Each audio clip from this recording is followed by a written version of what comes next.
நல்லா சொல்லுங்க, எந்த அலங்காரம்?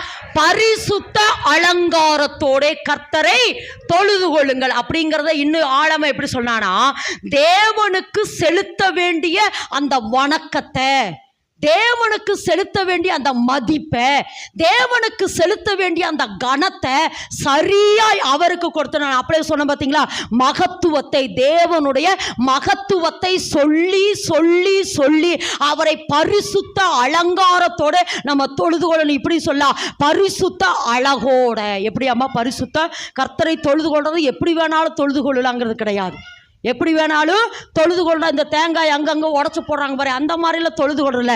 அவருக்கு செலுத்த வேண்டிய அந்த கனத்தை பரிசுத்த உள்ளத்தோட, அவருக்கு கையை உயர்த்தணுமா கையை உயர்த்தணும், கை கூப்பிடுமா கை கூப்பிடணும், நிற்கணுமா நின்று எழும்பி ஆராதிக்கணுமா ஆராதிக்கணும், முழங்கால் படியிட்டு ஆராதிக்கணுமா, அவருக்கு செலுத்த வேண்டிய அந்த கனத்தை மரியாதையோட, கனத்தோட, அழகோட, தேவனுடைய மகத்துவங்களை சொல்லி சொல்லி சொல்லி அவரை துதிக்கிறது தான் பரிசுத்த அலங்காரம்.